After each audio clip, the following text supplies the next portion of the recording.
معظم الطلبة بتجيب سكور قليل في الرايتنج لأنها بس ما فهمتش السؤال. النهاردة هنعرف ازاي نفهم سؤال تاسك 2 ونجيب أعلى سكور في الريسبونس. كامبريدج في الديسكريبتور قالت إن اللي يجيب 7 هو اللي عمل إيه؟ addresses all parts of the task، يعني جاوب على كل الأجزاء بتاعة الكويستشن. وعمل إيه كمان؟ presents a clear position throughout the response. وخلي بالكم من النقطة دي كويس قوي عشان هنتكلم عليها كمان شوية. طيب مين بيجيب 8؟ sufficiently addresses all parts of the task، يعني كل البارتس بتاعت التاسك جاوب عليها بشكل ممتاز جدا. في الفيديو ده هنشرح أنواع الأسئلة بتاعة التاسك 2 writing كلها، وكمان هنعرف كل سؤال يتجاوب عليه ازاي وأفهم السؤال ازاي. ولو ركزتوا في الفيديو ده كويس قوي وفي كل التبس اللي فيه هتقدروا تجيبوا أعلى تاسك ريسبونس في الكويستشن اللي هيجيلكم. هنبدأ بأول سؤال. أول سؤال عندنا بيقول something increasing business and cultural contact between nations is positive. ده الرأي الأولاني. الرأي التاني others think it leads to the disappearance of the national identity. والسؤال بيقول discuss both views and state your own opinion. نوع الأسئلة دي هعمل إيه؟ في body 1 هكتب الرأي الأولاني وbody 2 هكتب الرأي التاني، بس كده.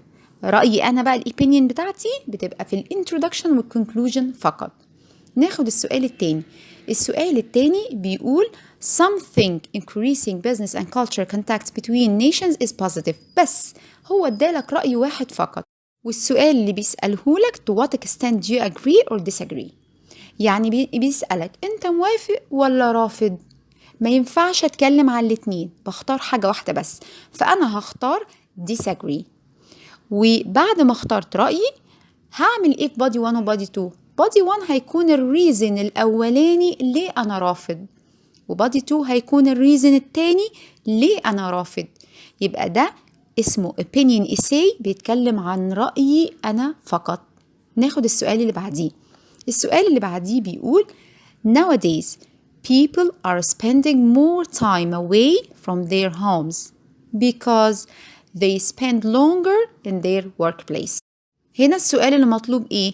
discuss the advantages and disadvantages للموضوع ده. يبقى body الأولاني هيكون الادفانتجز والبادي التاني هيكون الديسادفانتجز بس. يبقى أنا كده عملت response قوي جدا. السؤال اللي بعده nowadays many people want to buy famous brands of clothes, cars and other items.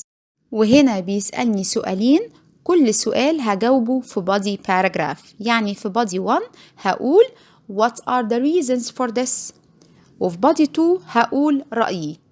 Do you think it's a positive or a negative situation؟ يبقى في البادي 2 هقول رأيي، إذا كان نيجاتيف أو بوزيتيف طبعا بختار رأي واحد.